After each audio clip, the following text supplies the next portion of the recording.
Bien, muy buenos días. Yo diseñé una presentación muy breve, producto de un trabajo de revisión documental acerca de el proceso que condujo, que llevó a que se proclamara el Día Mundial de la Filosofía. Va a ser bastante breve. Primero voy a presentar unos antecedentes a esta proclamación del Día Mundial de la Filosofía.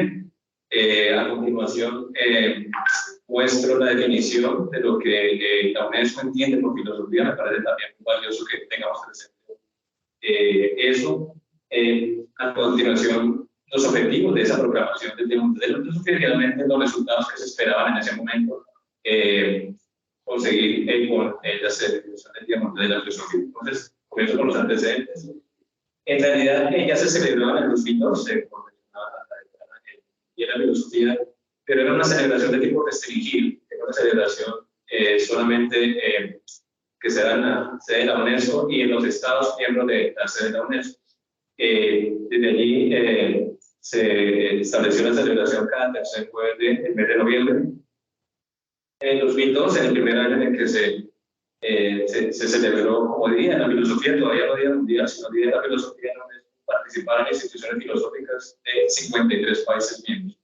Posteriormente, 2 años después, dado un crecimiento en el número de países que acogieron esta iniciativa, se hace una iniciativa por parte del país. Yo quise hacer aquí como algo un poco interactivo para no aburrirnos del todo y quería preguntarles qué país creen ustedes que pudo, digamos, implementar esta iniciativa de invitar al Consejo Ejecutivo de la UNESCO durante su 179ª reunión a preparar una estrategia intersectorial sobre la filosofía con el fin de promover la armonía y el pluralismo en la sociedad a través de la educación filosófica. Entonces, para que lo piensen, tenemos ahí 4 opciones: Estados Unidos, Inglaterra, Turquía o España. Levanten la mano los que piensan que Estados Unidos es un país. Gracias. Inglaterra. Por allí tenemos a Lorena, Juliana. Turquía. Y España. Pues Turquía es el país. Hágame el favor. 10 filósofos turcos. ¿Quién iba a pensar que Turquía era un país que tomara este tipo de iniciativa, ¿no? Invitar al Consejo Ejecutivo de la UNESCO a diseñar estrategias para promover la armonía y el pluralismo a través de la educación. Ya está la última, ¿quién quiere ser millonario? 19 de mayo, ya en 2004 posteriormente, el ministro de Cultura de qué país propone la 171ª reunión del Consejo Ejecutivo de la UNESCO proclamar ya un Día Internacional de la Filosofía. Esto ya será en el 2004. ¿Qué país creen ustedes que tomó esta iniciativa? ¿Alemania, Francia, Grecia o Marruecos?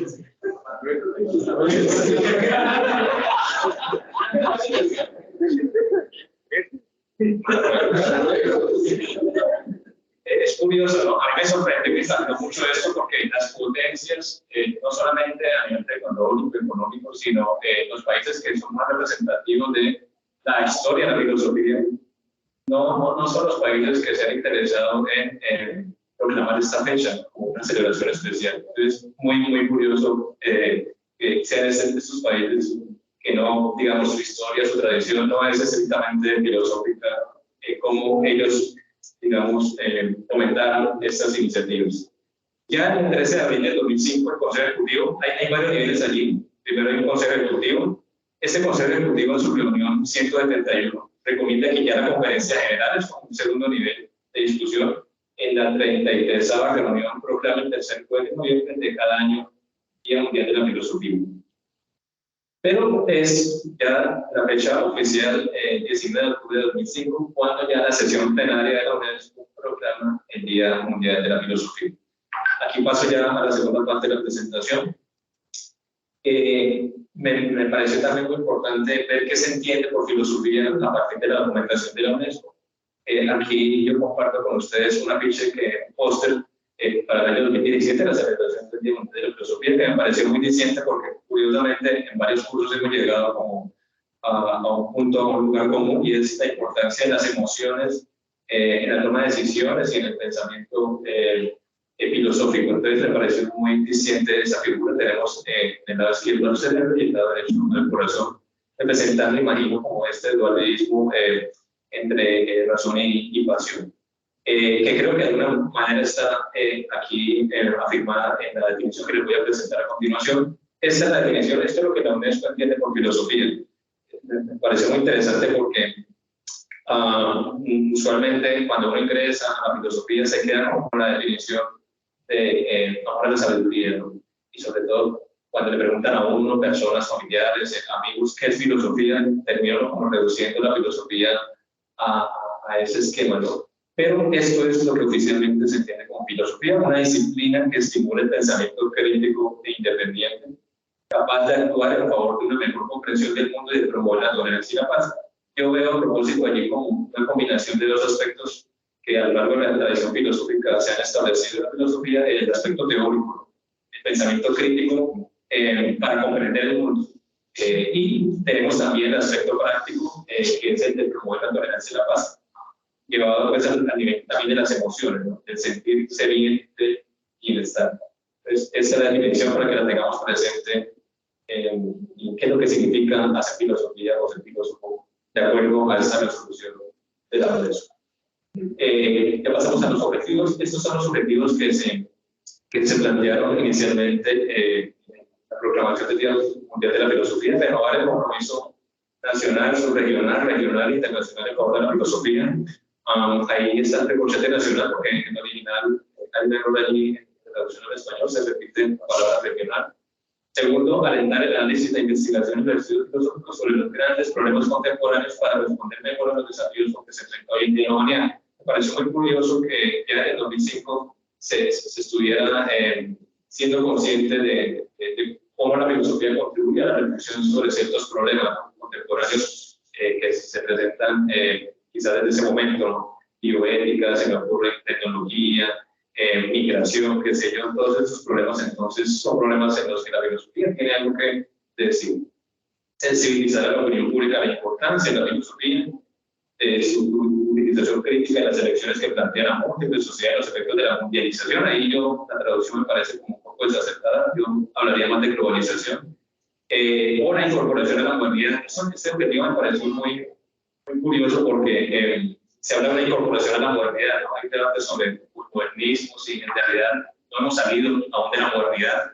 Entonces me parece que hay un compromiso acá de la UNESCO de la formulación de este objetivo con una idea muy particular, y es que no hemos salido de la modernidad todavía, no hemos pasado al posmodernismo como a veces suele presentarse, ¿no? La superación de esa discusión en la que se caen los grandes relatos, el siguiente paso como revisión posmoderna. Las elecciones, ahí lo resalto también porque tiene que ver con algo que mencioné antes, y es cómo las pasiones y la razón intervienen. Incluso estamos viendo con algunos de ustedes problemas filosóficos, como incluso tomamos decisiones ya a través de la emoción decide por nosotros antes de que la razón haga su aporte para la escogencia, ¿no? Entonces, es algo que resalto allí. Otro objetivo: hacer un balance de la situación de la enseñanza en la filosofía en el mundo, insistiendo particularmente en la dificultad del acceso. En la traducción aparece dificultad del acceso, pero en el original curiosamente se habla de acceso desigual.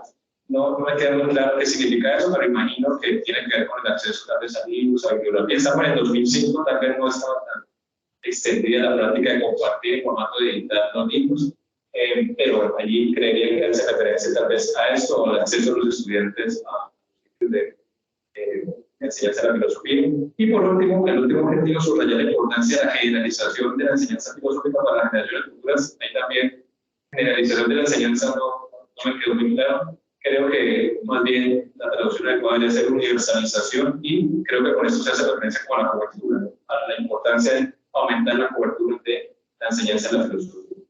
Por último, ya para terminar, lo que se esperaba con esta proclamación del Día Mundial de la Filosofía era sensibilizar a la opinión pública internacional sobre la necesidad de una reflexión filosófica libre, crítica y responsable. Ahí me cuestiono un poco este resultado, porque no se hace punto, sí se puede dar una versión filosófica totalmente libre, ¿no? Ahí digamos que vienen temas muy controversiales sobre el lenguaje políticamente correcto, la censura, los condicionamientos que nos llevan a tener ciertas creencias a partir de una tradición particular religiosa, social, económica, cultural, etc. El segundo, movilizar a la comunidad intelectual, a los encargados de la toma de decisiones en las instituciones pedagógicas, en realidad sí, me parece que es lo mejor, educativas, o transmite mejor lo que se quiere expresar allí con educativas, y los medios de comunicación para promover la filosofía. Fortalecer la cooperación internacional era lo que se esperaba también en los campos de la filosofía, la ética y las ciencias humanas y sociales, y finalmente elaborar enfoques y modalidades de tipo innovador en materia de enseñanza y práctica de la filosofía. Eso también es algo que me puso un poco cavilar, porque hay una afán por innovar, hay un presupuesto allí tal vez que tiene que ver con que lo novedoso es mejor que lo que no es, que lo anterior, que lo antiguo, y es algo que quizás pueda cuestionarse, ¿no? En cierto modo yo creo que sí hay algo de verdad, tal vez por algunos de ustedes hemos visto después de la pandemia como algunas tecnologías han sido usadas. Yo utilizo mucho allí, los que en clases conmigo, que se han dado cuenta de que se proyectan y el texto se resalta, se comenta, y todos pueden al mismo tiempo tener una visión del texto para su posterior análisis e interpretación. Entonces allí yo creo que hay algo valioso en ese tipo de participación de la tecnología e incorporación de la tecnología a las enseñanzas filosóficas. Listo, muchas gracias. Eso es algo que les tengo que compartir.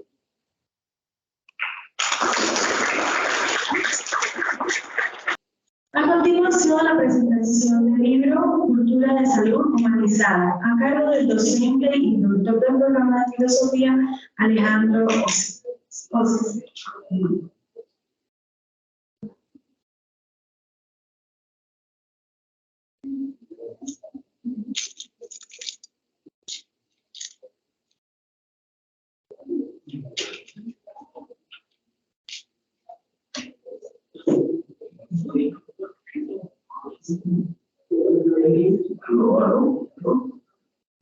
Muy bien.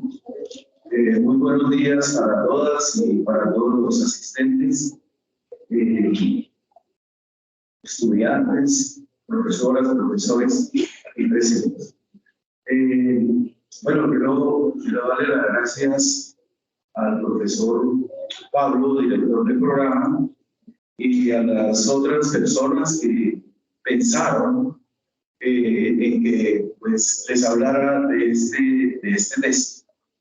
Entonces, muchas gracias, y ese es el motivo por el cual estoy yo en este momento. Bueno, acá en la pantalla tenemos la carátula del texto, se llama Cultura de Salud Humanizada. Bueno, se trata de hablar, de hacer una presentación de este texto, y probablemente que el mismo título invoca lo que es el trabajo. No tanto en los contenidos puntuales, literales, sino en el espíritu que motiva a que este libro se genere. Este título de Cultura de Salud Humanizada pues recoge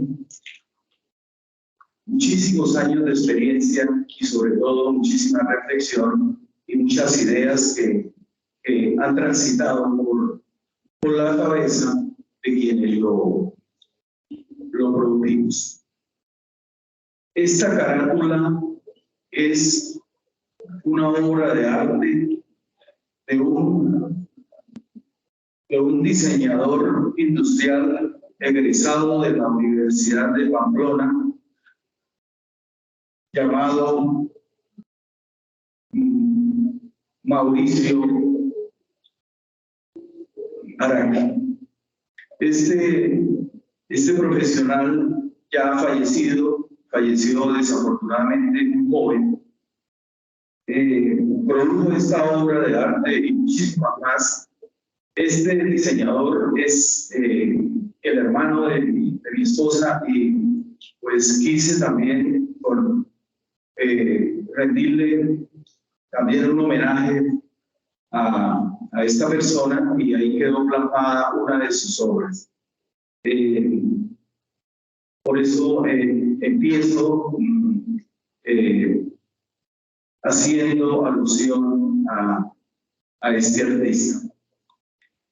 Bueno, ¿cuál es el origen? ¿Qué motivó que se realizara finalmente este texto? Quiero decirle que este texto fue escrito por dos personas. El profesor Jamal Elías Spence, Leal Spence, que es el director del programa de Derecho, que participó en la construcción del libro en su última fase. Y por el que les habla el profesor Alejandro José. Muy bien. Cultura de salud humanizada. Cuando uno habla de la cultura, habla de un espíritu que se impregna no solo en la mente de las personas, sino en las acciones de las personas. Lo que se hace en la cotidianidad, en el pensamiento, en las experiencias. De salud humanizada. Entonces, ¿qué es eso de humanizado? ¿Será que la salud está deshumanizada? Alguien podría pensar que sí, ¿no? Y este fue uno de los temas de reflexión de cómo organizar las ideas para no caer de pronto en esas ligerezas conceptuales.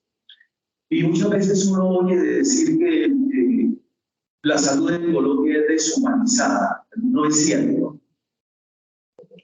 Porque es que nosotros por cultura y por DNA somos humanos y nadie nos quita esa condición. Nacemos humanos y morimos humanos por cultura y por DNA.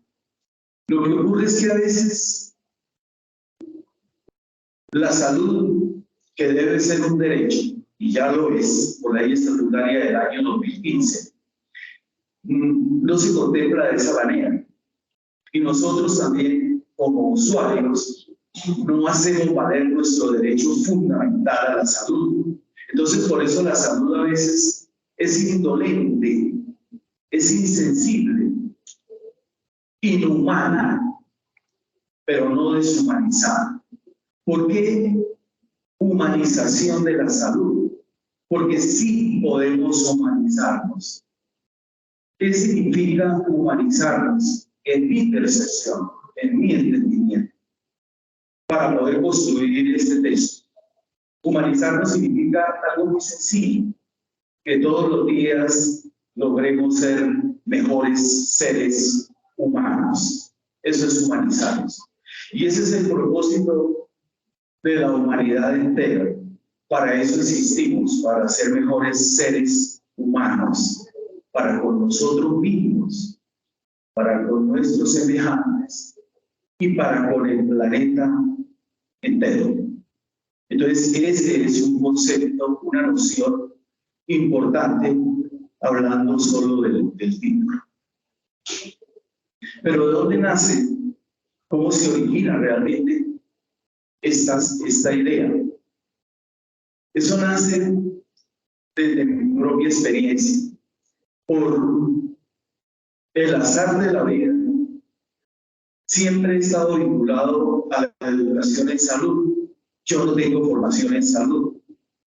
Sin embargo, como les digo, por azar a la vida, no es porque lo busque, algo me lleva siempre a estar trabajando con los programas de salud en esta universidad y en muchísimas otras, o en muchas otras, no muchísimas. Entonces he estado vinculado con esas experiencias de la educación en salud desde hace más de 33 años. Estoy hablando del siglo pasado, cuando muchos de ustedes no habían nacido. Y precisamente estas ideas empiezan a materializarse en la mente. porque se viene la nueva Constitución del año 91. Y con la Constitución del año 91 ya estaba yo trabajando en unas universidades en los programas, haciendo los programas de salud, construyendo programas de salud. Y se viene la Constitución Nacional del 91 y con ella, posteriormente, se viene primero la ley 30 del 92, que hace una reforma a la educación superior y con ello a los programas de salud. Y en el siguiente año se viene la reforma a la salud, que es la ley 100 de 1993. Y esas dos situaciones, de alguna manera, y la experiencia en esos eventos, hace que estas ideas, y no solo en mí, sino en una gran cantidad de docentes y profesionales, se empiecen a generar cambios, transformaciones en la mente frente a lo que es el sistema de salud y el sistema educativo. Porque hay algo importante, y ahí en el texto está contenido.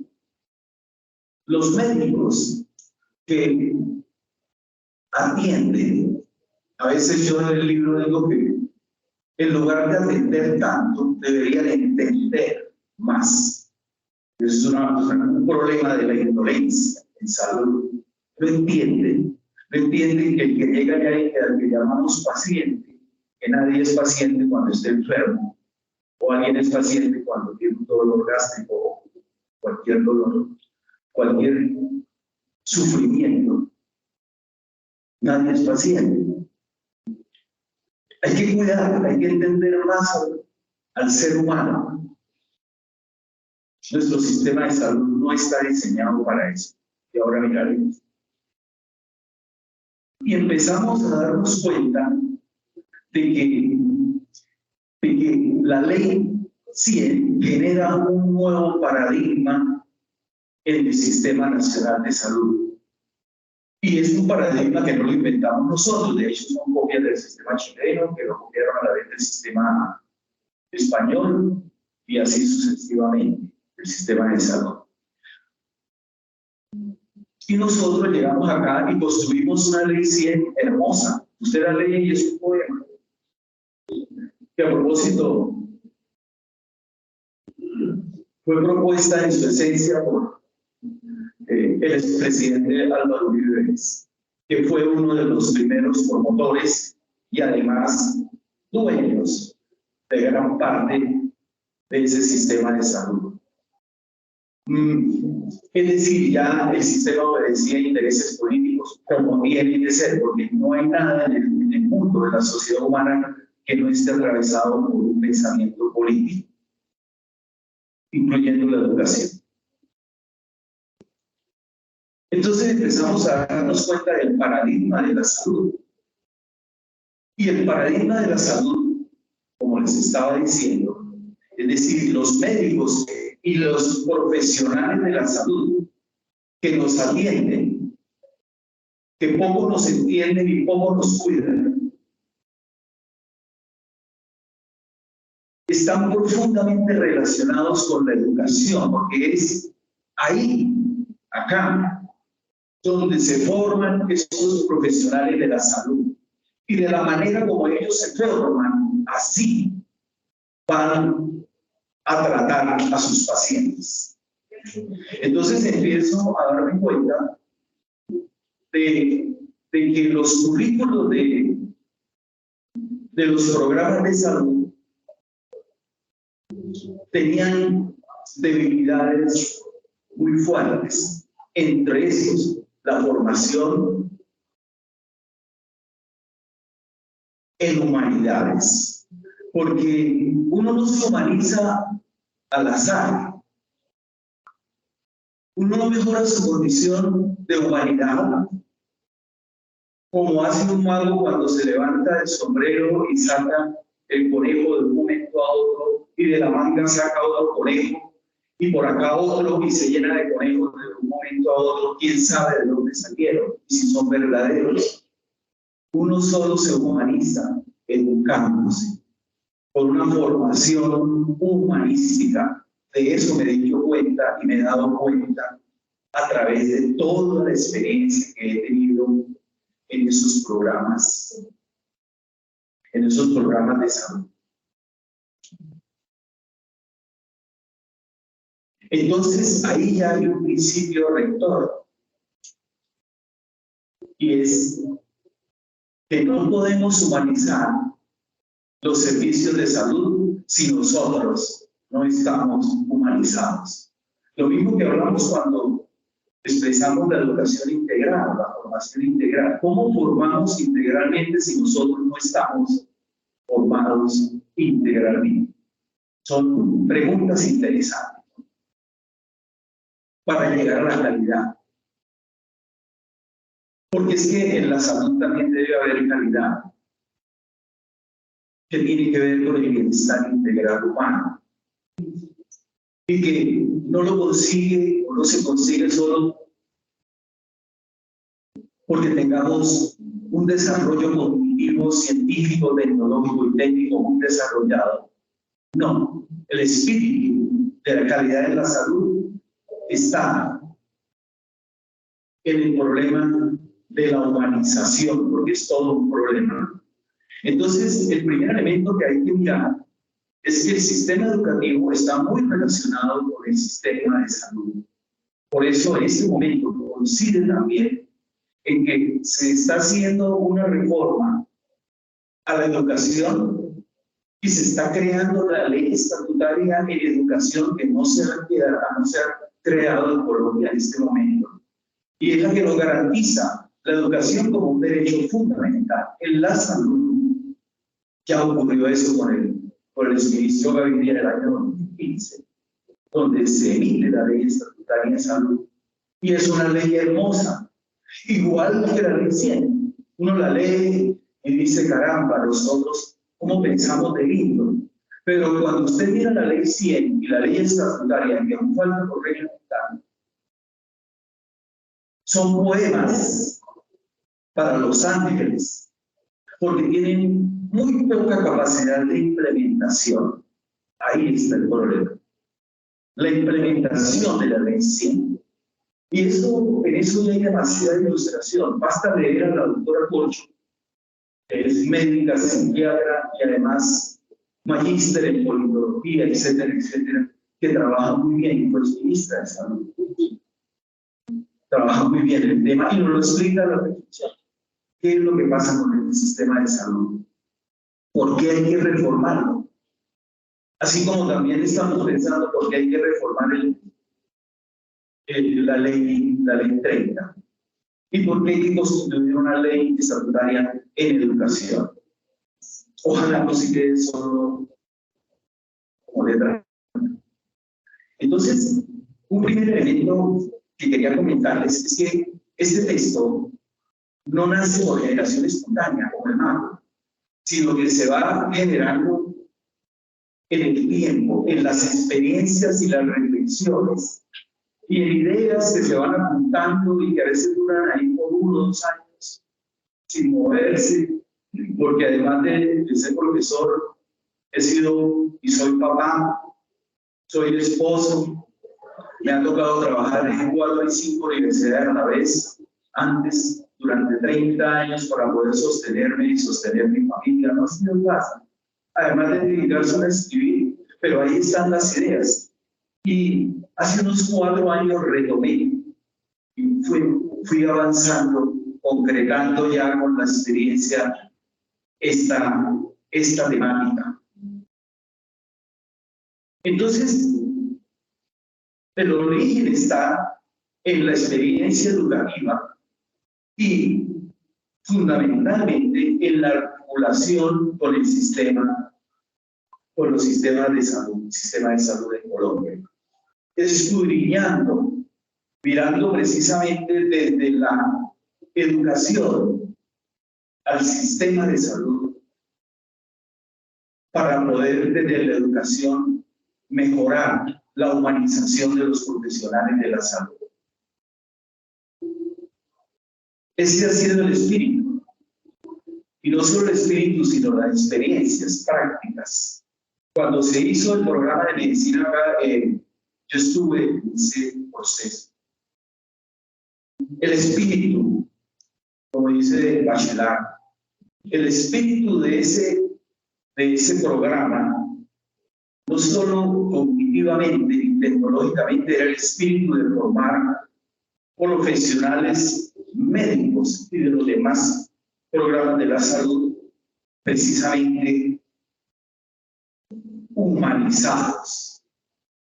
Pero en el transcurso del camino, y como eso no está en las manos de mías, porque simplemente era un docente, pues otros asumen las direcciones y los programas se van nuevamente recogiendo hacia el paradigma tradicional. Por eso la salud que nosotros tenemos en Colombia está enmarcada en un paradigma tradicional de lo que es la práctica y el pensamiento de salud. ¿Qué es el paradigma tradicional? Ese es otro tema que ahí también está contenido en el libro, brevemente, porque eso es un desarrollo muy grande. Es histórico, porque las construcciones de los paradigmas son construcciones histórico-sociales, nacen de los contextos, en articulación con otros contextos. Pero este paradigma les puedo decir que es un paradigma curativo, que se enfoca en la enfermedad, no en la salud. Es un paradigma histórico donde no se le da continuidad al paciente, como ya lo interpreta la ley sanitaria, pero que no se cumple. Es un paradigma tecnologizado. Se depende de las baterías de exámenes y de las tecnologías.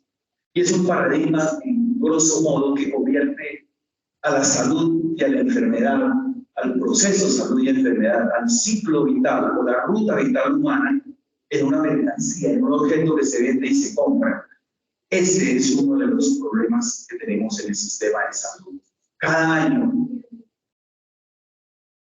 hay circulando 80 billones de pesos en las manos de las EPS como entidades privadas, sin ningún control, para que ellos operacionalicen la salud en Colombia. Ustedes dirán, ¿y esos 80 billones de dónde salen?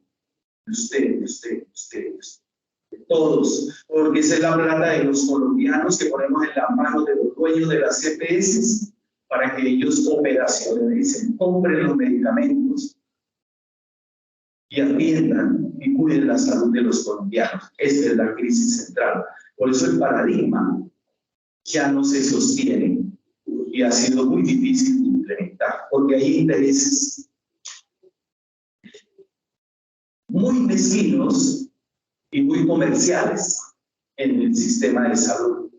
El 30% del presupuesto de salud en Colombia queda en manos de esas empresas. Y usted pregunta, o usted revisa, ¿cuál es la inversión social que ellos hacen en la salud de los colombianos? Ninguna. Es un negocio redondo. Entonces, eso también está contenido en el texto, porque los textos deben ser críticos, reflexivos, para poder transformarnos. Claro, respetuosos y responsables también. Entonces, ese es como uno de los orígenes importantes, ¿no?, que nosotros tenemos. Fui dándome cuenta que los programas de salud en Colombia tienen un contenido, un alto contenido, sin desconocer el avance científico, tecnológico y técnico de la humanidad y aplicado a la salud, que ha sido muy provechoso. Pero una cosa es la aplicación de esos avances científicos, tecnológicos, y otra cosa es el cientificismo, el tecnologicismo y el tecnicismo, porque eso lleva al utilitarismo, a la manipulación precisamente de la tecnología con fines comerciales. Comercialización de nuestra salud y, peor aún, comercialización del sufrimiento y el dolor que da la enfermedad. Me di cuenta entonces, a través del examen de casi 300 planes de estudio de diferentes, por no decir casi todas, las facultades de salud del país, de los cuales escogimos alrededor de 294 para hacer el análisis de los contenidos de formación humanística en esos planes de estudio. Y esa comparación relativa de esos planes de estudio de todos los programas de salud, incluyendo optometría, que casi no se nombra, pues es lamentable la formación que tenemos en los procesos de formación en las humanidades de los profesionales de la salud. Por eso su conciencia es una conciencia técnica, tecnicista y tecnologicista.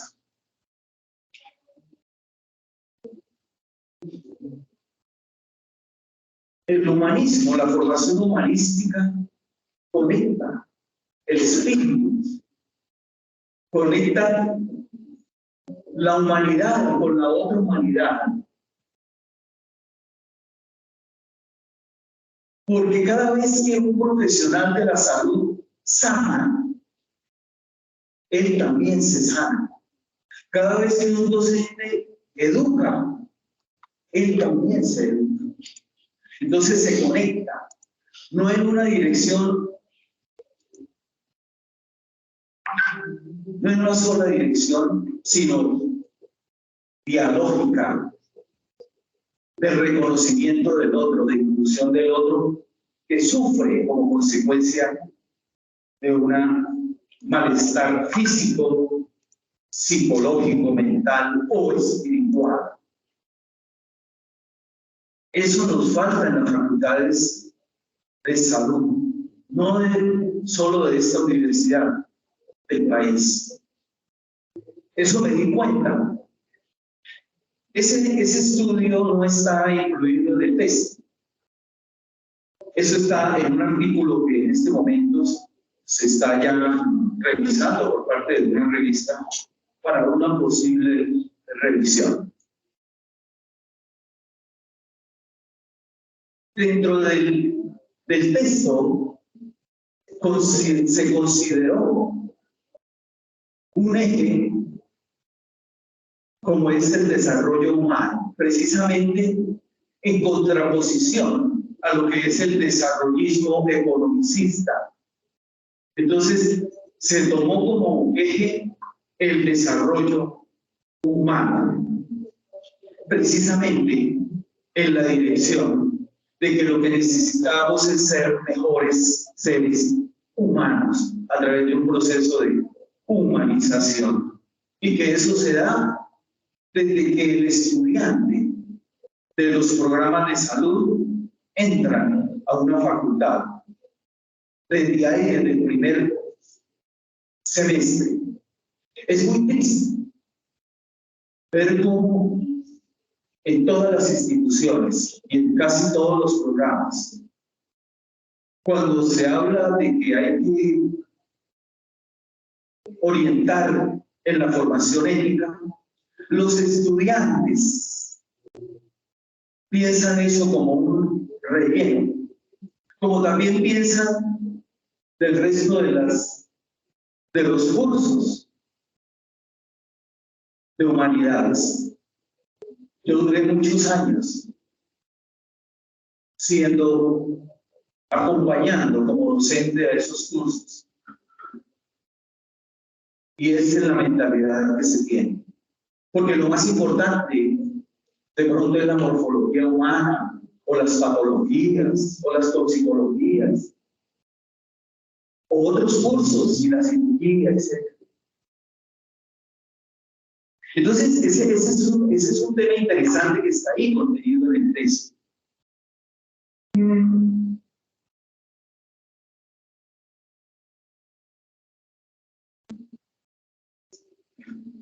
Es la evidencia. Es la evidencia, y la evidencia dice que si un profesional no está formado profesional de las ciencias humanas y bueno, pues ser transversal a todos los campos del conocimiento. Si no está formado con un profundo sentido humanista, va a ser un pésimo profesional, sobre todo cuando se trata de interrelacionarse con otro ser humano. Porque de la mirada que yo tengo del otro humano, así lo trato. Si yo considero que el otro humano es una mierda, voy a tratar a un paciente como una mierda. ¿Correcto? Pero si yo considero que el otro ser humano es alguien que se parece a mí y que mi deber, el deber ser, la conciencia del deber cambiar, que nace de la voluntad,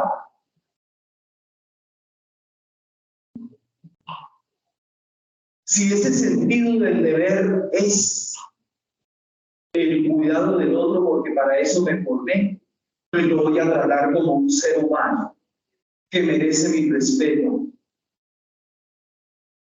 y está bajo mi responsabilidad, porque soy el profesional. Por eso hay que formar en ciencias humanas, en humanidades, a todos los profesionales.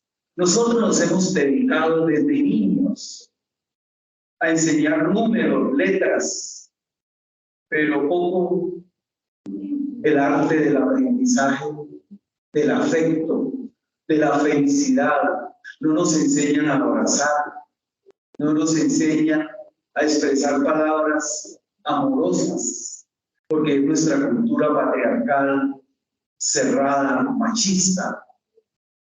Y eso lo vamos llevando en nuestro espíritu y así es como lo expresamos.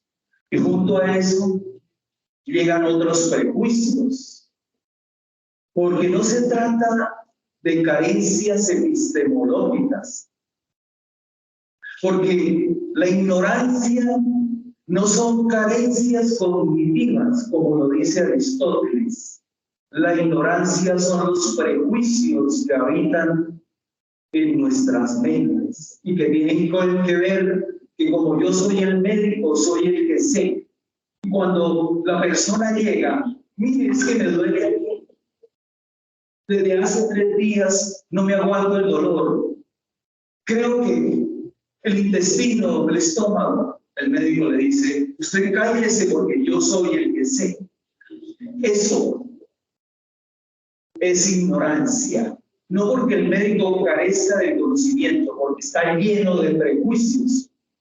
Y eso es lo que perturba y alarma a la mente de los seres humanos, como lo dice Epicteto. No son las cosas, son todos los prejuicios que tenemos sobre las cosas. Eso lo dice Epicteto. Desde el estoicismo. ¿Qué más decir? Qué pena, ¿no?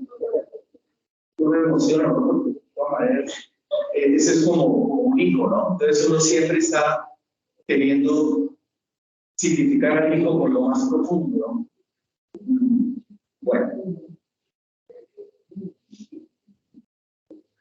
Es como un hijo, sí. Los libros son como hijos. A veces nadie mira a los hijos. A nadie les importa a los hijos. Al papá sí. El papá sí los mira, ¿no? Así son los libros. A veces a nadie les importa, ¿no? Nadie los mira. Esa es la naturaleza precisamente del conocimiento. A uno les interesa, a otros no. Muy bien.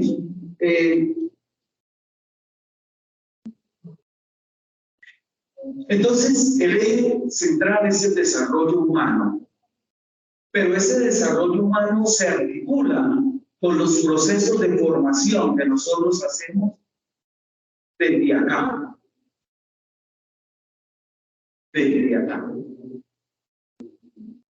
A veces cuando estaba trabajando con el programa de salud del hospital, me invitaban a que diera charlas sobre humanización.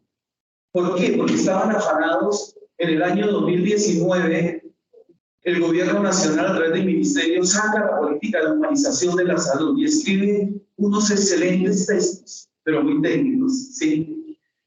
Cómo humanizar, por ejemplo, la UCI. Entonces, ellos dicen, la UCI se humaniza no haciendo silencio, ¿no? Por ejemplo, para respetar al paciente, cosas así. Como un catálogo de deberes, de derechos, ¿no? Y de prohibiciones, de esos que se pegan detrás de las puertas para que uno los siga y de la letra, obedientemente. No, la humanización no es eso. La humanización se lleva por convicción, no por conveniencias. Es que tengo que entrar al hospital y hacer silencio porque hay un letrero que dice que tengo que hacer silencio. No, es por convicción. Es por esencia que uno debe reflexionar y actuar en esas condiciones. Cuando el Principito, dando vueltas por los planetas, tocó la Tierra, observó y dijo: veo humanos, pero no veo humanidad. Hoy en día, si volviera a caer el Principito de nuestro planeta, diría lo mismo. ¿Dónde está la humanidad? Hay muchos humanos, pero ¿dónde está la humanidad? La salud en Colombia requiere de inversiones, requiere de una cultura humanizada,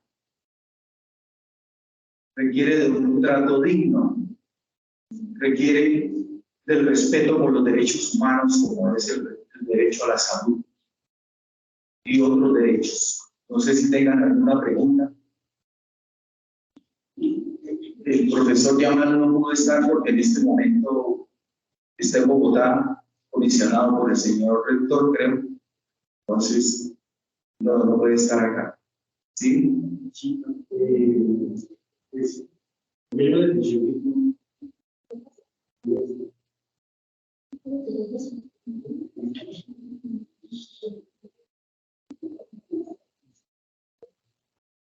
Bueno, buenos días. Primero que agradecerle por el libro. Y te quería hacerte la siguiente pregunta, ¿no? Pues, definías humanidad como etnia en la cultura. Sin embargo, afirmabas que no solo se utilizaron cantos, por lo cual insinúas que no se hace como una presunción. De acuerdo pues, con esta definición, el acto humanizado implicaría también la transmisión o transmutación del DNA a seres no humanos que no tengan ese. Y por último, pues, ¿cuál es el aporte de mi grupo que estás investigando? Muchas gracias. Bueno, empiezo por la última. El aporte, ustedes mismos lo van a hacer en ustedes mismos si lo leen. Cada uno lee el texto y saca sus conclusiones. A uno les aportará muchísimo, a otros nada. Así es. El aporte no lo doy yo. Ustedes son los que lo apropian, leyendo. Como cuando se lee cualquier libro. Es posible. El proceso evolutivo es un proceso no lineal. Es un proceso accidental, diferente a como lo planteó Carlos Darwin. Y hoy en día hay estudios sobre, por ejemplo, la epigénesis, la epigenética. Se han descubierto mutaciones genéticas aceleradas debido a los cambios, precisamente en el contexto planetario. Y hay autores, como por ejemplo Carlos Jung, que plantean que existe una conciencia social, colectiva, que se puede heredar. Es posible, sin que yo diga que eso sea verdad, porque nada de lo que está en el libro es verdad.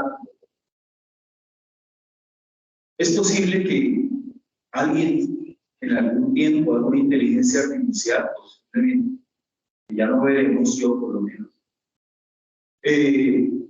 empiece a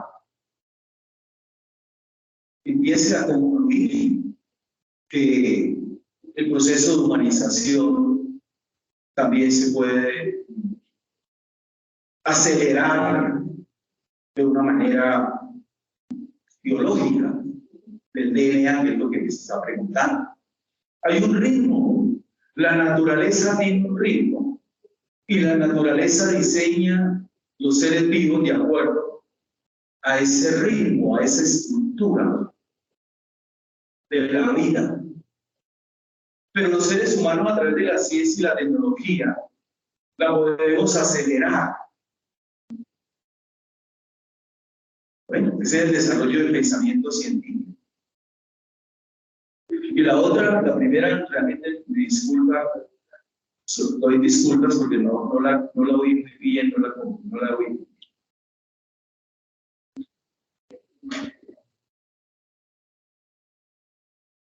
Ya. Bueno, gracias. Hay otra situación que les interesa, que llame la atención.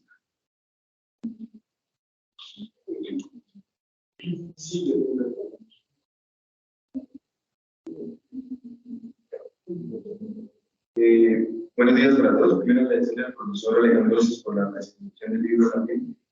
Yo tengo una pregunta, pues no es de tinte político y bueno, no quisiera que se tornara en ese sentido.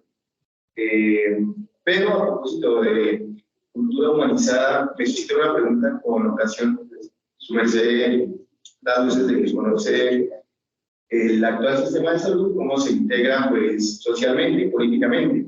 Pero a propósito de esta concepción de cultura humanizada, haciendo un contraste con la actual reforma a la salud, ¿cuál de las dos, pues, digamos, formas de comprender la salud, la que está ahorita y la que se plantea pues, como reforma desde el gobierno, se configura dentro de una cultura de salud humanizada desde su percepción? Muchas gracias.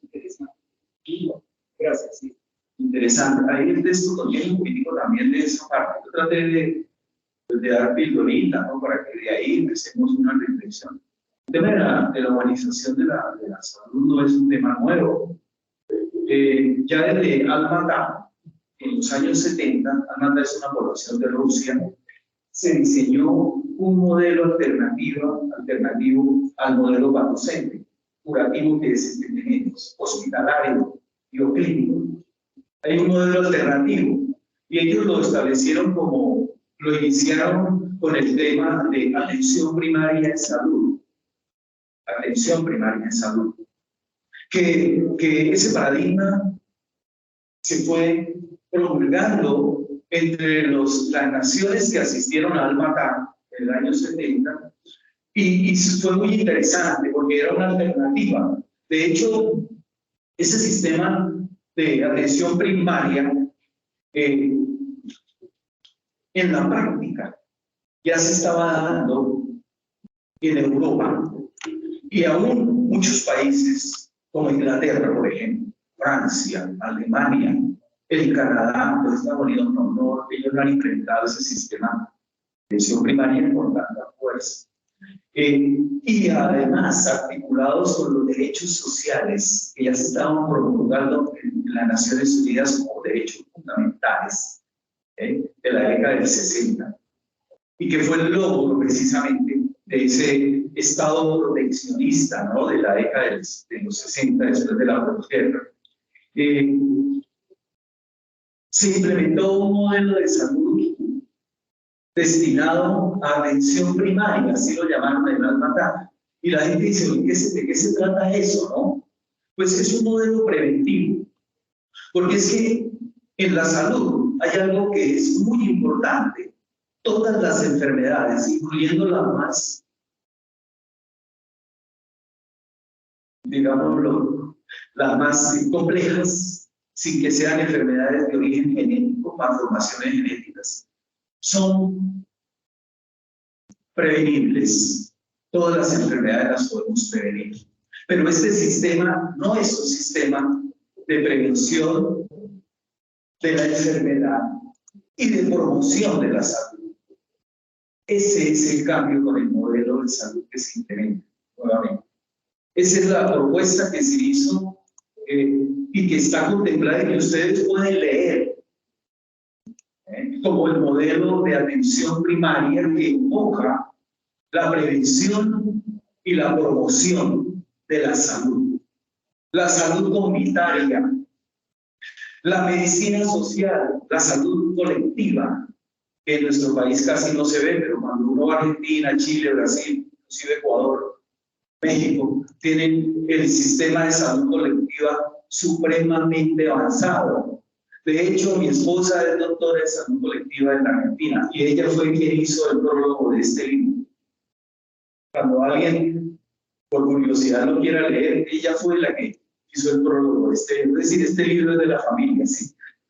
Sí, la portada del prólogo y con llama. Entonces ahí está el tránsito. Y ese es un tránsito que no lo inventamos los colombianos, es un tránsito que viene, como les digo, desde Al-Matar. Al-Matar, por ejemplo, se propuso un eslogan para la salud, un principio filosófico, porque la salud es un concepto profundamente filosófico que vino o viene desde Hipócrates, cuando Hipócrates plantea la homeopatía o la alopatía, y cuando plantea en una tesis maravillosa y muy sencilla, la enfermedad viene de la naturaleza y la naturaleza cura la enfermedad. ¿Cómo la cura? Por lo contrario a la enfermedad, la alopatía, o por lo mismo de la enfermedad, la homeopatía. Y la homeopatía se estancó. Solo floreció hasta el siglo XVIII, cuando empiezan las vacunas, porque la vacuna es homeopatía. Es inocular el mismo agente patógeno que nos está invadiendo y que nos está originando la enfermedad, lo inoculan adecuadamente para que el organismo genere resistencias. Al-Matar dijo: salud para todos en el año 2000. Bueno, hermoso, salud para todos, qué propósito de la humanidad, como la Agenda 30, ¿no? La Agenda 2030, ¿no? Los propósitos maravillosos pegados con letras doradas en los escritos que nosotros aprendemos y reflexionamos, pero en la práctica imposible. Imposible, porque es que, ¿cómo se le pedía salud para todos a pueblos como, por ejemplo, el del Cuerno africano, allá Sudán, Etiopía, Somalia, donde en este momento más de 25 millones de niños están muriéndose de hambre? Ustedes han visto la fotografía de ese niño que muere por inanición, al borde de la muerte por inanición, y un chulo detrás esperando para comérselo. Ustedes lo han visto, ¿cierto? Eso no fue un montaje, eso es una realidad. Eso ocurre en este momento. ¿Cómo podemos pedir salud para todos a esos países, inclusive a países de Latinoamérica? Se necesitan recursos, se necesitan proyectos, se necesita educación. Entonces fíjense que la humanidad tiene propósitos altruistas, pero a veces poco prácticos, como la ley 100, bella, pero muy difícil de implementar. No lo digo yo, lo dicen los expertos que la han estudiado, nacionales e internacionales. Entonces, por eso la alternativa es una salud preventiva. Pero la gente piensa que eso es barato. Una salud preventiva y de promoción de la vida, porque se trata de la promoción de la vida, es costosa. Una buena salud cuesta. Una buena educación cuesta, pero nos cuesta más no tenerla. Nos cuesta vidas no tenerla. Y los negociantes de la CPS no quieren soltar. Esa fuente de recursos facilita que el Estado les está otorgando cada año. Porque es el negocio. en la salud comunitaria, en la educación para la salud, porque hay que hacerlo. No se ve tanto el negocio. Hay que invertir porque es costoso. Pero a mediano plazo vamos a tener retribuciones enormes porque vamos a tener una sociedad más viva, un planeta mejor y una salud con mayor bienestar integral. Pero hay los mercaderes de la vida, de la muerte, los mercaderes de la salud y de la enfermedad no lo permiten. No lo permiten. Entonces, sí hay alternativas. Y las alternativas están dentro del concepto de desarrollo humano. Hay otros temas de desarrollo, hay otros conceptos diferentes al del desarrollo economicista, que es muy nocivo. Porque el desarrollo economicista lo que hace es llenar los bolsillos de las empresas y de unos cuantos, a costa de la enfermedad de la mayoría de la población humana. Otra situación, por favor, que les haya llamado la atención. Espero de todas maneras, este texto lo editó la universidad, acá la universidad, y lo pueden fácilmente obtener es electrónico, ¿no? Yo no tengo uno físico, está electrónico. Muchas gracias por su atención y espero que...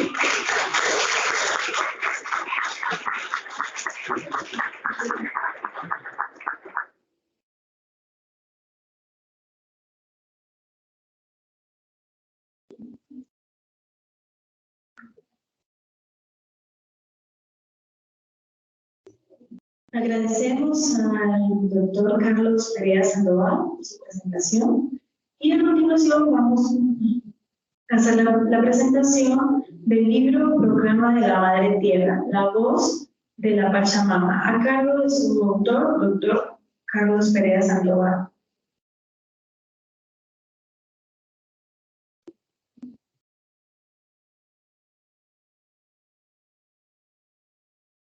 Bueno, buenos días nuevamente y espero que me estén escuchando. La idea pues es presentar este libro que como le estaba planteando inicialmente, es un libro que tiene una estructura conceptual generada a partir de dos elementos que se integran, ¿no? Uno es las prácticas en el aula a partir del curso de bioética y el otro son las reflexiones desde la ecopolítica y desde la ecosofía que se integran para generar como una propuesta de sensibilidad respecto a nuestra... No es tanto ese llamado que se está generando pues en torno a una realidad como es el calentamiento global o los cambios climáticos, sino esas realidades que estamos viviendo mucho más sensibles, que es las sensibilidades con la naturaleza, ¿no? En este texto, a partir de esa integración de enunciados propios, de discursos generados desde diversas áreas, también se integran elementos muy interesantes que es como el arte, sobre todo las relaciones que tienen que ver con la música, con el diseño gráfico, con las ilustraciones, de manera que el texto se hace un texto interactivo que permite realmente que el autor se sensibilice ante una necesidad urgente del mundo de hoy, ¿no? Entonces, por favor, ¿me puedes pasar la diapositiva?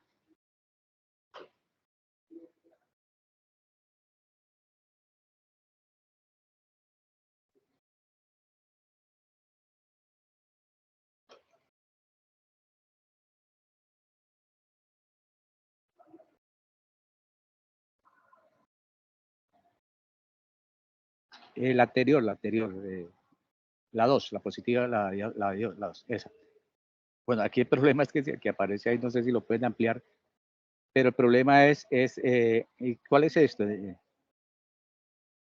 Aquí lo que está como el trasfondo de los elementos, unos elementos de carácter ético, filosóficos, ambientalistas y también antropológicos que permiten la construcción de lo que es la primera parte de lo que hemos llamado la proclama de la Madre Tierra, ¿no?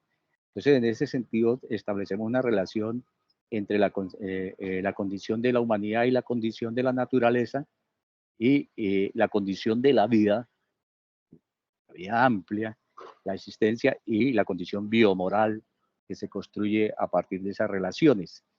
En esas relaciones nosotros planteamos desde cómo se construye el texto, los elementos y los llamados conceptuales que se han venido construyendo desde diferentes posturas, ¿no? El cuidado de nuestra casa, bueno, como, casi que como lo llama el Papa Francisco en la Laudato Si, la bioarmonía como un concepto esencial del buen vivir o del vivir bien de los Aymara, el concepto de la biomoral, ampliando el concepto de la bioética y desarrollándolo mucho más en torno a incluir ahí la comunidad ampliada en ese concepto y el concepto de humanidad, ¿no?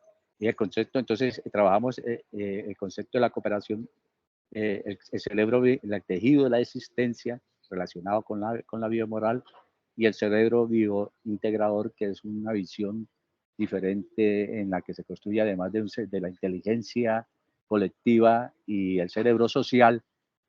Aquí lo que se hace es, no, vamos a hablar de un cerebro biointegrador, partiendo de un principio básico que tiene que ver cómo la cibernética natural es primero y es mucho más compleja que la cibernética artificial que nosotros hemos construido. En esos elementos empezamos a integrar acciones tales como la cooperación biointegral, el poliamor, poliintegral. Este concepto de poliamor también es un concepto, no el concepto que se ha generado pues, desde las ciencias sociales, sino es más un concepto desde la relación con la naturaleza, el apoyo mutuo y el amor eficaz y la reciprocidad. En ese sentido, reconstruimos los conceptos y vamos mucho más al campo de lo práctico, mirando lo que tiene que ver con el consumo racional y responsable, la democratización del conocimiento, la cooperación biointegral y los derechos de las futuras generaciones. Este es como el primer plano desde donde se comienza a hablar de la proclama. El segundo plano ya tiene que ver con el elemento real que estamos viviendo. Entonces, si por favor pasas a la diapositiva 4. A la 4. Entonces, acá mira que se cambia, ¿no? Si este tema ya la vida, aquí ya tenemos el concepto de la vida en extinción, o sea, ya viene el elemento reflexivo y crítico. Si teníamos el concepto de la biomoral, aquí aparece el concepto de la existencia sin estética. Si conocemos el concepto de la humanidad, aparece el concepto de la humanidad deshumanizada y el concepto de la naturaleza, y aparece la naturaleza objetivizada. En esos elementos se comienza a integrar y comenzamos a mirar elementos como la violencia autolegitimada, por esta violencia autolegitimada de la perspectiva de los grupos de poder, ¿no? La depredación ambulante como una práctica que se comienza a desarrollar y comienza a naturalizarse, ¿no? En esa relación paradójica con la naturaleza objetivizada y las prácticas que relacionamos, el antropocentrismo totalitario, que es el que, pues, es el mundo que estamos viviendo hoy, ¿no? Y la desviación biarmónica, que es la separación de la armonía con la naturaleza, ¿no? En esas relaciones nosotros planteamos, mira, aparecen actores y elementos que están definiendo la vida de hoy, ¿no? Ya no es el mundo de hoy, sino la vida de hoy, ¿no? Aparece un actor principal que es la criminalidad planetaria. ¿Qué es la criminalidad planetaria? Realmente, pues la criminalidad planetaria es los que tienen el poder político, económico y militar de manera, con una visión imperialista, ¿no? Ese es el 1% de la población en donde se concentra la riqueza. Y es realmente el accionar criminal desde el poder el que nos está colocando en situación de crisis. Es solamente ver cómo actúa la criminalidad planetaria, pues es solamente ver lo que está sucediendo en Gaza, ¿no? En Palestina, ¿no?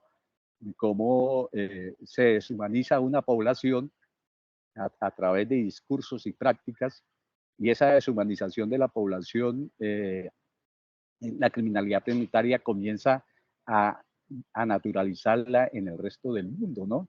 Entonces comienzan los discursos con los cuales se quieren legitimar un hecho tan fuerte como ello, pero además comienza la censura, ¿no? Entonces no es cómo actúa la criminalidad planetaria. La criminalidad planetaria actúa a través de ello, ¿no? Pongamos de los monopolios, en este caso, pongamos los monopolios de los medios de comunicación, donde la censura es total y solamente aparece lo que esta criminalidad planetaria quiere que aparezca, ¿no? Entonces, es cómo actúa y cómo ha actuado con la naturaleza, ¿no? O sea, todo el extractivismo es una práctica, la criminalidad planetaria, toda la destrucción que se está haciendo de la casa es una práctica de la criminalidad planetaria que nos ha llevado a esas situaciones límites, ¿no? Y esas situaciones límites, ¿dónde es que se manifiestan? En una esquizofrenia de carácter existencial, ¿no? Eh, Estamos viendo cómo se destruye la casa y nos sentamos a verla, a ver cómo se destruye, ¿no? Estamos viendo cómo se destruye la humanidad en Gaza y nos sentamos a ver cómo se destruye esa humanidad en Gaza, ¿no? Rompiendo con un principio esencial, ¿no? Cada vez que nosotros atentamos con la naturaleza, atentamos contra la condición humana, y cada vez que deshumanizamos a alguien, nos estamos deshumanizando nosotros mismos, ¿no? Que es lo que estamos viendo con lo de Gaza, ¿no? Otro elemento que aparece es la ignorancia encarnada, y esto es interesante porque es la ignorancia generada, y mira que en el mundo que estamos está la ignorancia generada ya no solamente por las instituciones de carácter y las prácticas de carácter netamente humanas, sino por los algoritmos, ¿no? Cómo los algoritmos logran generar procesos donde lo paradójico, ¿no? Se llama inteligencia artificial, pero realmente lo que está construyendo es una ignorancia encarnada, ¿no? Entonces, a través del poder logran que se encarne esa condición de la ignorancia y que no se reflexione en torno a ella, ¿no? Y el otro elemento, la indefensión aprendida, ¿no? ¿Cómo sabemos que, que realmente estamos en situaciones límites, pero aceptamos ser espectadores de la situación límite y actuar desde una perspectiva de la indefensión, ¿no? Pero no es una indefensión, porque la indefensión no es natural a lo vivo, ¿no? A lo vivo humano y a lo vivo no humano, sino es al contrario, pero esta es una indefensión aprendida, una indefensión que nos construyeron. Entonces, esos elementos nos propician acciones de respuestas de carácter de la violencia autolegitimada, como habíamos hablado en el anterior, la depravación ambulante, el antroposentrismo totalitario, la desviación bien armónica, y aparecen elementos muy claves que desde la proclama se trabaja, ¿no? Entonces, cómo en esa indefensión aprendida y en esa ignorancia encarnada, la criminalidad planetaria ha logrado imponer el fetiche del desarrollo, ¿no? O sea, como humanos usamos las tecnologías, pero nunca nos preguntamos qué hay detrás de esa tecnología, sino se nos vuelve el fetiche que usamos por usar y que lo incorporamos a nuestra cotidianidad, ¿no? Y el otro, las prácticas antropoegoístas, que es lo que se mantiene y que se fortalece en estos momentos, la condición de fatalidad, o sea, entonces necesariamente tenemos que ir hacia y la patología del silencio que se nos es impuesta, ¿no? Esa patología del silencio es otro elemento que, que, nos, que nos llama mucho la atención, en el sentido de que es el que realmente está imperando, ¿no? Y es otra paradoja, ¿no? En un mundo hipercomunicado, la patología del silencio, el mundo hipercomunicado no está generando el debate crítico, sino está generando la patología del silencio. Y esa patología del silencio, eso es una, como patología, pues es una de las desviaciones más fuertes en las que nos encontramos. Entonces mira que esos dos elementos son los que se encarnan de los que se desarrollan en la proclama. O sea, la proclama tiene esa posibilidad que se nos da, ¿no? Que es una posibilidad que nos da nosotros como humanos, pero realmente desde una perspectiva real de hacer ejercicio de lo que es la comunidad ampliada, entendida como la integración de lo vivo humano con lo vivo no humano, las espiritualidades y las cosas, que podamos entender y podamos acercarnos a hacer una pedagogía que sensibilice más en torno a esa necesidad de realmente escuchar a la naturaleza. Es como el sentido claro de la proclama es escuchemos a la naturaleza. Si a favor me pasas a la primera, a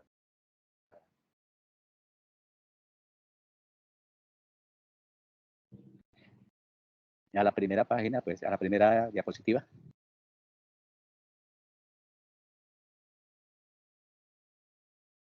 Bueno, en general eso es eso, la proclama, el texto es un llamado a la naturaleza de la naturaleza, que comienza a hacerse elementos literarios, pero en esa construcción literaria, pues, que genera un diálogo real con la naturaleza, ¿no? Por ejemplo, en la parte de la proclama, dice la naturaleza, bueno, mire, estos seres vivos humanos, ¿sí? Se autoproclaman éticos, o sea, nosotros dijimos, nosotros somos los éticos, ¿no? Eso es una discusión que hay, se autoproclaman sapiens, se autoproclaman políticos, se autoproclaman vida, pero viven muriendo, ¿no? Eh, eh, esos son elementos que se van desarrollando dentro de la proclama. El otro elemento, si quiere pasar a la otra diapositiva, la otra. Entonces, esto es como el inicio, la proclama, ¿no? La sensibilización. Una realidad enfrenta a los humanos, la posibilidad cierta de su extinción. Esta realidad obliga al sujeto antropocéntrico a despojarse de su soberbia y aceptar un destino autogenerado, el fin de su existencia, ¿no? Es como el juicio categórico que comienza a plantearse desde la naturaleza a lo vivo humano, ¿no? ¿Qué le pasa la otra?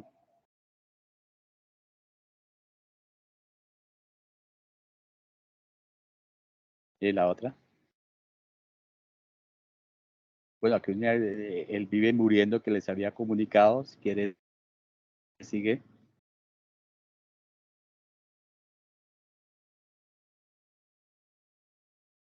Bueno, aquí sigue la naturaleza hablándole al vivo humano, ¿no? Desde esta condición depredadora, este violentador autolegitimado, se impone la conquista de la naturaleza a partir de la falacia de una superioridad promovida en la consigna del progreso. Si quiere, continúa.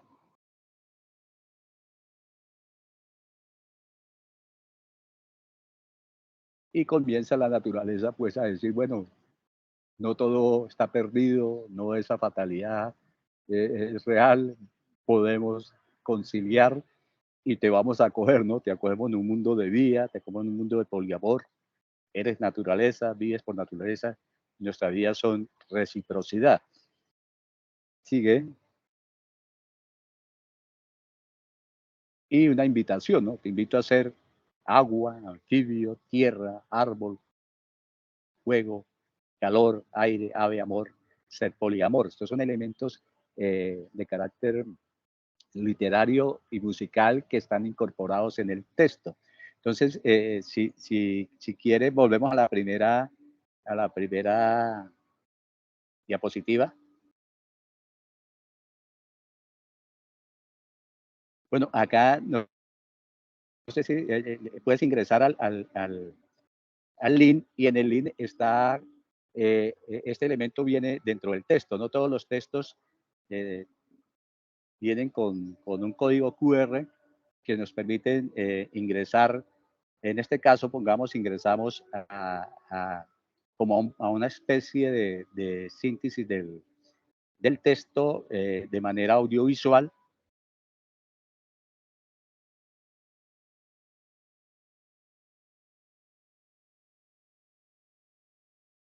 y todos los temas que pongamos se autoproclaman éticos, que es un texto musical, también tienen su video para escucharlo, ¿no?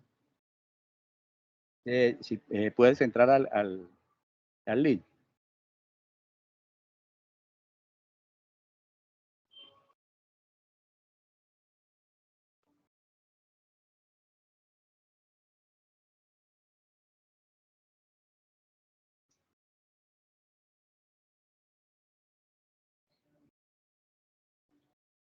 Mientras busca, pues mira, entrar, entonces mira que ya la estructura de edición del texto tiene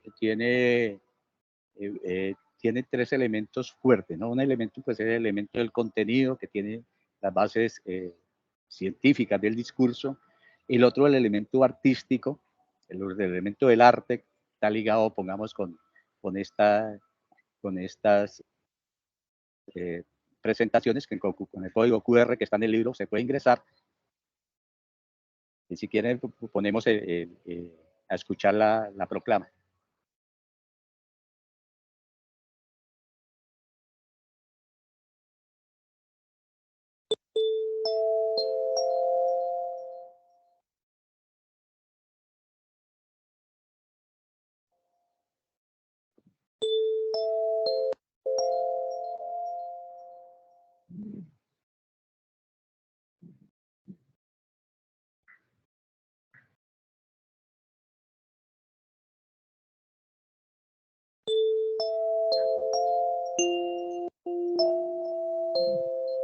Manifiesto de la Madre Tierra, la voz de la Pachamama.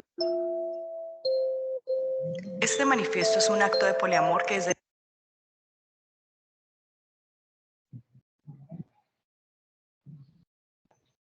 la naturaleza realizamos con el propósito de tejer la humanidad en los humanos y reincorporarlos a nuestra existencia, para que desde esta nueva condición se vinculen a la tarea de combatir la criminalidad planetaria responsable de la destrucción de nuestra casa.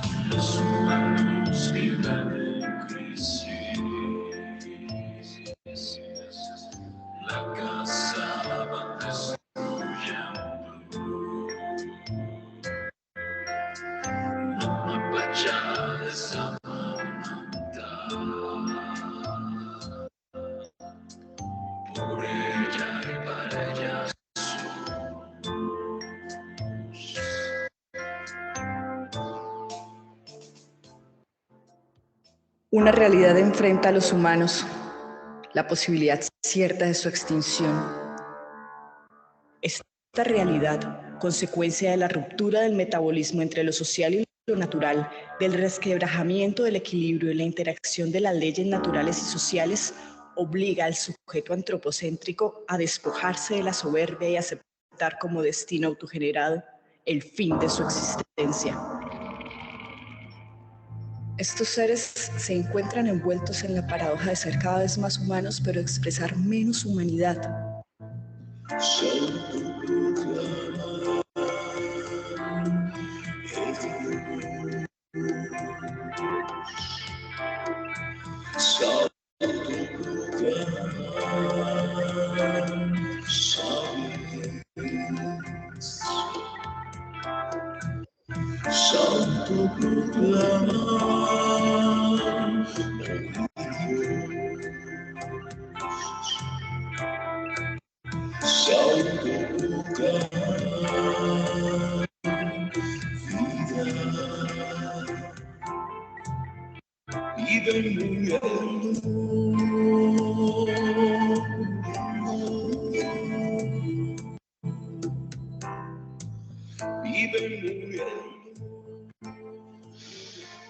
Inmersos están en la trampa que les tendió la criminalidad planetaria.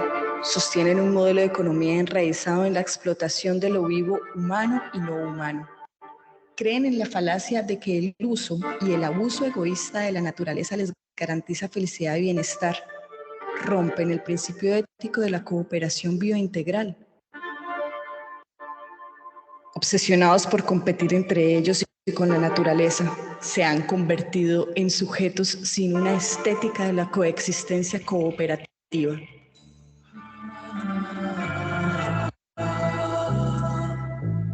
Su vida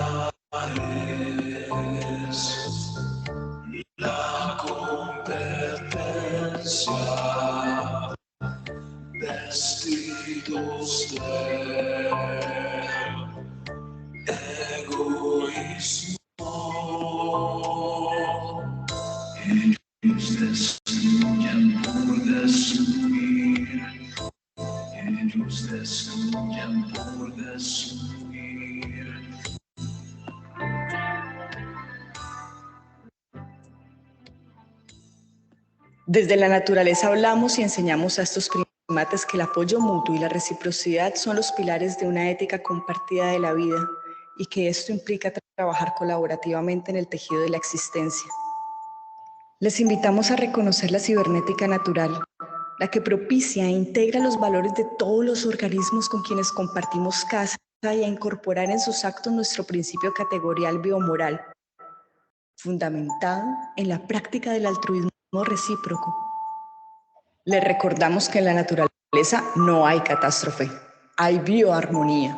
En la naturaleza no hay progreso, hay diasporización. Save your spot for Converge 2023. A game-changing. Es el momento de entender que son parte integrante de un sistema autogenerativo y autoorganizado que en sus dinámicas de reciprocidad propició las condiciones que garantizan su vida. Todo el mundo natural es una bioarmonía en transformación y proyección.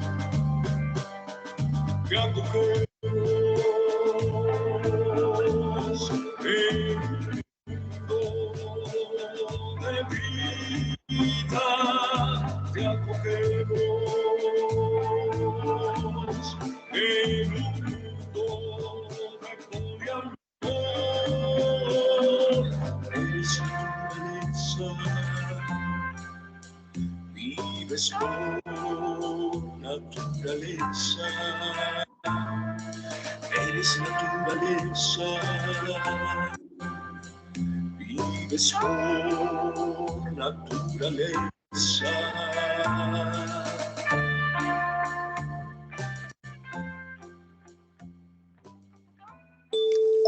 Como naturaleza les enfrentamos y les recordamos la irresponsabilidad de sus actos, reflejada en la posibilidad de que cada día sea el último para alguna de las especies que durante millones de años poblaron la Tierra.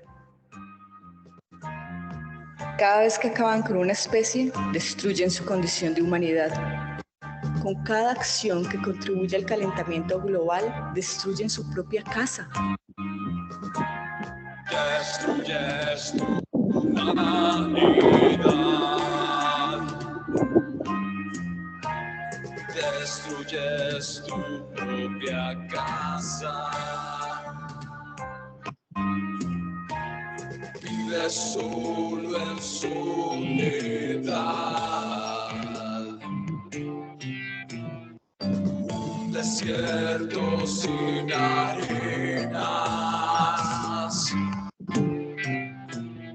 Como naturaleza moral con moralidad, los vemos como lo que son, una inframinoría, no solo en cantidad, sino en calidad. Su afán antropoegoísta los hace indignos. Vengan, contemplen nuestra dignidad y nuestra rebeldía. Les invitamos a concertar una nueva humanidad. Como humanos han generado la crisis, como comunidad ampliada nos acompañamos para resolverla.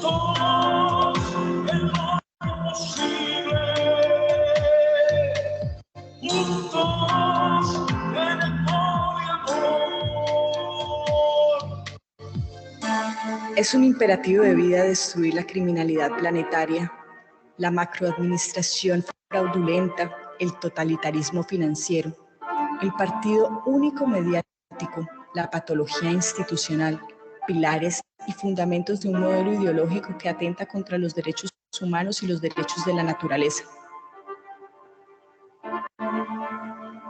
El compromiso biomoral es enfrentar y detener la guerra que la criminalidad planetaria ha emprendido contra la biodiversidad, las cosmologías y las comunidades. Este compromiso implica reconocer a la Madre Tierra como fuente de vida y afirmar el principio del equilibrio y la armonía. Incorporar la sabiduría y los conocimientos ancestrales y reencarnarnos en la Madre Tierra. Combatir la criminalidad planetaria y romper con la patología del silencio. Cuestionar el sistema capitalista y su ideología neoliberal, vías contrarias a la armonía con la naturaleza y el respeto a todas las formas de vida. Crear un nuevo sistema basado en los principios de complementariedad, solidaridad, equidad, bienestar colectivo y reciprocidad, articulados en los poderes creativos de la tierra, y con ella ser árbol, ser agua, ser aire, ser vida. Cuestionar la racionalidad del desarrollo actual, su énfasis en el mercado, su obsesión con el consumo y el espejismo del progreso continuado. Hermana humanidad, juntas podemos hacer realidad la convivencia compatible para preservar la vida en el planeta. Esta apuesta implica desmontar la criminalidad planetaria, consolidar una visión no capitalista y volver al camino del equilibrio respetando las leyes naturales que expresan la condición de poliamor que desde las tierras, los territorios, las aguas, los bosques, los hielos, los desiertos les brindamos. Porque solo desde la comunidad ampliada y el respeto de las leyes naturales podemos tejer un mundo regido por la justicia climática. Te invito a ser agua y pez, ser anfibio, tierra y agua, ser fuego, ser calor, ser aire.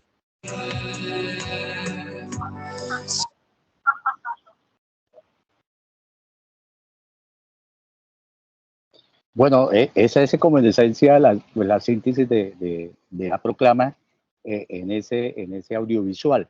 Como lo decía, el libro tiene tres dimensiones. Una es la dimensión de los contenidos eh, eh, de carácter científico, y la otra es la dimensión del arte, que tiene que ver con el desarrollo de la música, el desarrollo de los textos integrados a las canciones. Y la otra dimensión es la dimensión pedagógica. La idea es el texto que funcione en el aula, ¿no? Que ponga a los estudiantes, a los docentes, a las instituciones, a las comunidades a hablar de otra perspectiva desde lo que nos está sucediendo realmente, romper realmente con esa patología del silencio que nos han impuesto y con todo ese mal que nos ha hecho la criminalidad planetaria, ¿no? Entonces, en ese sentido, el texto abarca todos estos elementos, todas las canciones, además de la proclama, o sea, además de esa síntesis de la proclama que vimos en el audiovisual, cada canción también tiene su clip y también ingresa con un código de barras que le permite, pongamos, en una sesión de aula, para poner un ejemplo, se quiere hablar de uno de los temas esenciales a partir del tema musical, pues el texto lo permite y el texto se desarrolla de esa perspectiva. Entonces, todo este es como el concepto que se ha trabajado de este texto de la proclama de la Madre Tierra. Se ha presentado, digamos, en la Filbo ganó una convocatoria, nos dieron el espacio para presentarlo en Bogotá, se ha presentado en Argentina, en Brasil y en Paraguay, y también en Colombia se ha presentado en Cartagena y en la Universidad de Magdalena también se hizo una presentación del trabajo. Entonces, esto es lo que queríamos pues, compartir con esta comunidad tan importante de la Universidad de Pamplona, que también ha hecho está haciendo su dinámica en torno también de esto, de lo ambiental, para que realmente en el país vivamos de otra manera con la naturaleza. Entonces, muchas gracias por el espacio y quedo abierto a las preguntas que tengan.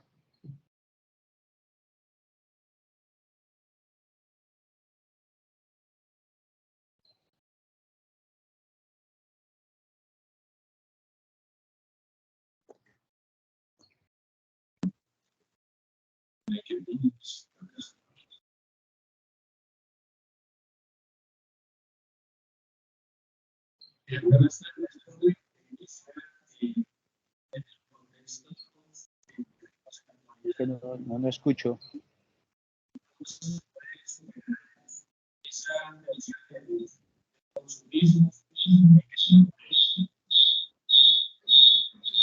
No escucho.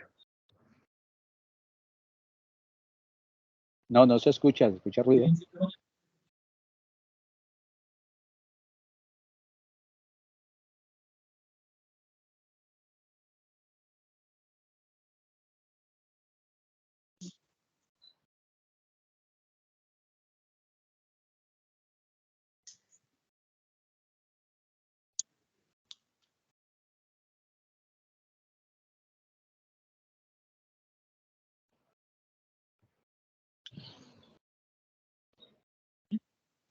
No sé si alguna de las personas de los que están presentes, pues, si tienen alguna pregunta para hacer.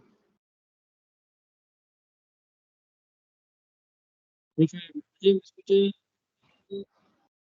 escucha, pues que escucho, no escucho con distorsión. Pero sí. Sí, ahí se escucha. Listo, profe. No sé, es que se escucha muy mal.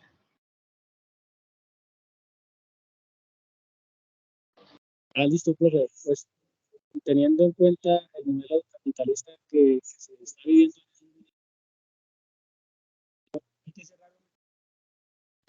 No escucho.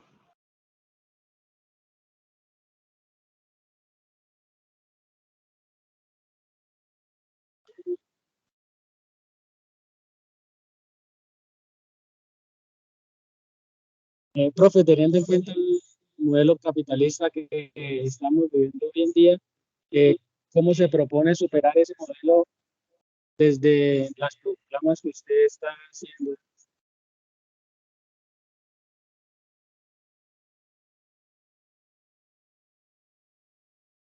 Ahora, por favor, abra el micrófono porque está cerrado.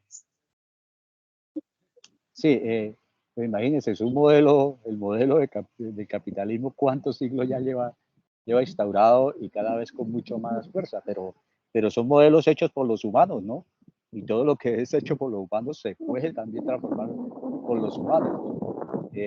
Requiere tiempo y requiere prácticas, empezar a hacer prácticas reales, ¿no? Y hay comunidades que lo están haciendo, ¿no? No solamente, pongamos, las comunidades ancestrales están en ello, sino que ya hay comunidades también de la civilización occidental pensándose de otra manera de vivir, porque ya es imposible esta manera de vivir, ¿no? El Papa lo dice muy claro en la Laudato Si, ¿no?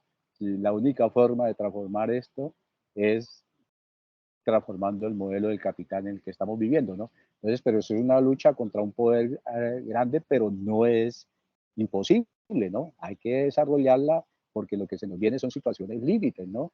Pero, digamos, ese compromiso que tenemos con las futuras generaciones obliga a que la humanidad realmente comience a pensarse un modelo diferente a este modelo en el que estamos trabajando.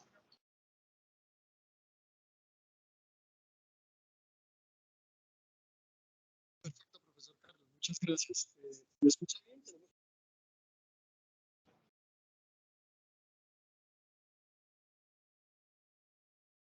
¿Me confirma si me escucha, profe? Sí, lo estoy escuchando.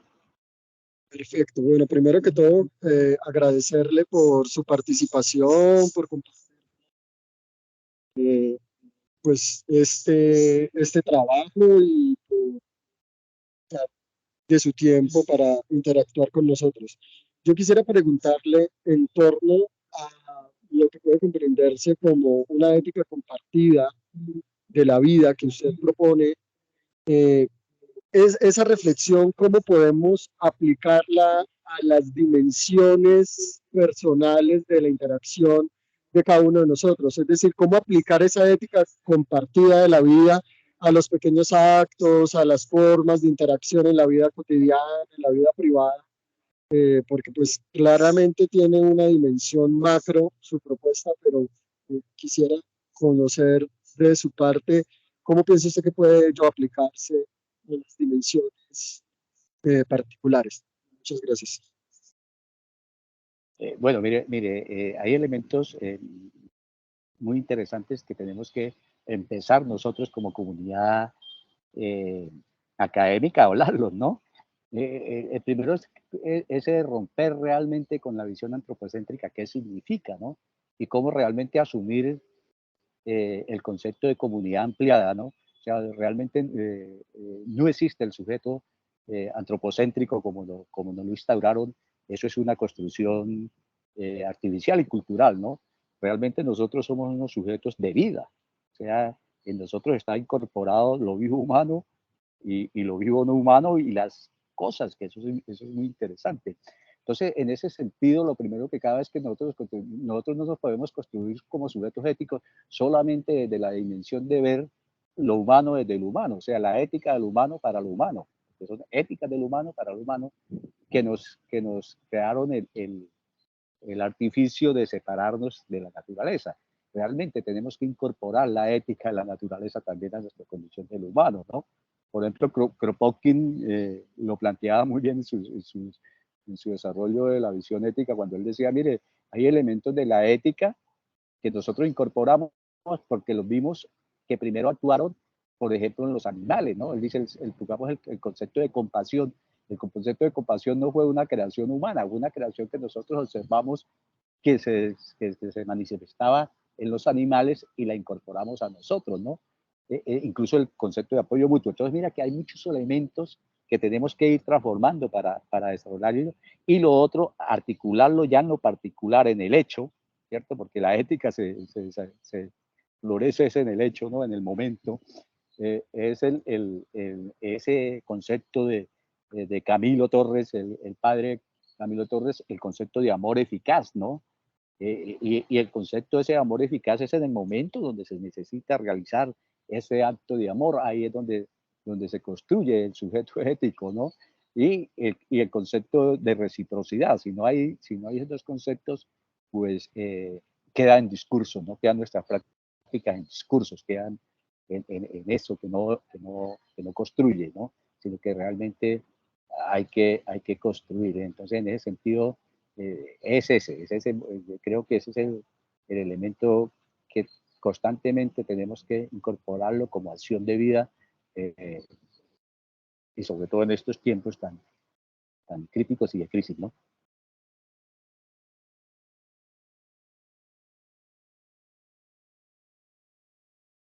Buenos días, profe.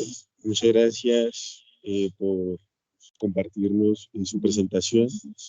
Tengo una pregunta sobre todo respecto a ese carácter de reciprocidad que usted menciona, que me parece algo problemático, ¿no? Vemos ya en las críticas que Bertrand Russell le presentaba a Singer en esa ética animalista, que precisamente tanto los animales como las plantas y la naturaleza, para ser considerados dentro de la dimensión moral, no solamente deben ser capaces de recibir el bien, sino también de hacerlo, ¿no?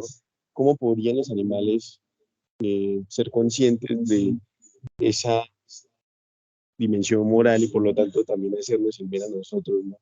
Precisamente esa presentación que nos mostraba muestra la naturaleza como muy bonita, armoniosa, ¿no?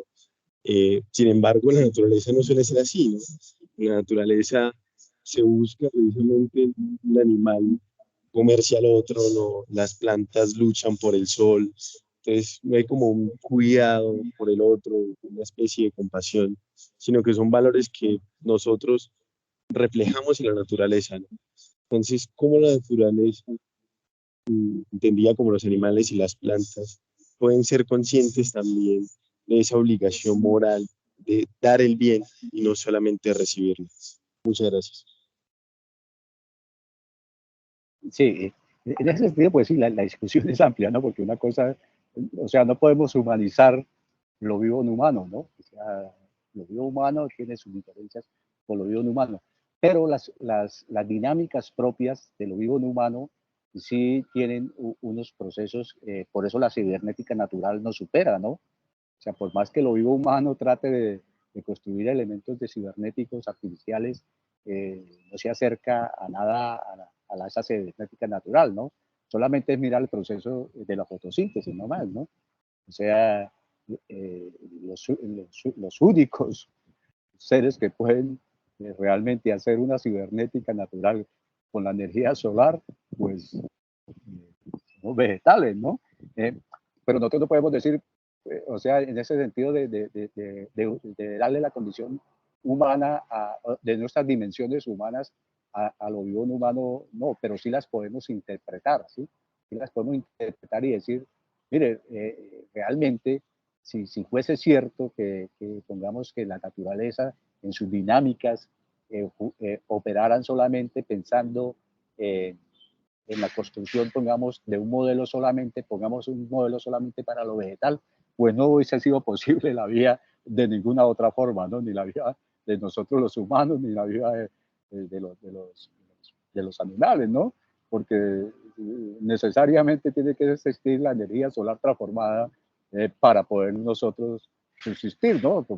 Y por ejemplo, cuando una de las causas de extinción de los dinosaurios fue cuando el meteorito pues se acabó con los grandes árboles y ya pues la energía que circulaba solar para alimentarlos pues no era suficiente, ¿no? Entonces mire que en ese sentido hay unas dinámicas que sí realmente están construyendo la vida, ¿cierto? Y esas dinámicas están fuera de nosotros, ¿cierto? Lo que pasa es que nosotros hemos construido elementos culturales que no se han integrado a la dinámica de la vida, sino que por el contrario están generando desintegración de los elementos integrales de la vida, ¿no? Por eso el problema, pongamos, con el calentamiento global, no es que el planeta se vaya a destruir, ¿no? La materia y la energía continúa, ¿no? El problema real es que se van a acabar las condiciones esenciales para que la vida, como la conocemos, se mantenga, ¿no?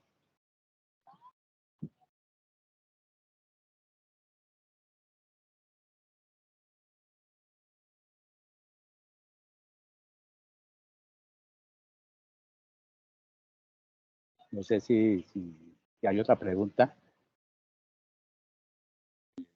Gracias, doctor. Creo que por ahora pues, no se van a expresar más preguntas. En primer lugar es agradecerle su disponibilidad, su generosidad para compartir con nosotros este espacio, este libro tan interesante que precisamente está a la disposición de todos. Esperamos en nuevas oportunidades poder contar también con su valiosa presencia. Estas conferencias sirven de preámbulo precisamente para el ciclo de conferencias que se va a generar en el 2024, que se tiene proyectado, donde se va a relacionar la filosofía con el medio ambiente. Son temáticas muy acordes con nuestra misión y visión del programa, con nuestra misión y visión institucional, que tenemos claramente un compromiso con el medio ambiente. Hoy pues, ha sido una reflexión también interesante en torno a la humanización, en torno a interrogarnos precisamente con este aspecto humano y cómo estamos actuando en la actualidad. Entonces, doctor Carlos, muchísimas gracias. Muy amable por vincularse en este Día Mundial de la Filosofía que estamos celebrando particularmente en la Universidad de Pamplona.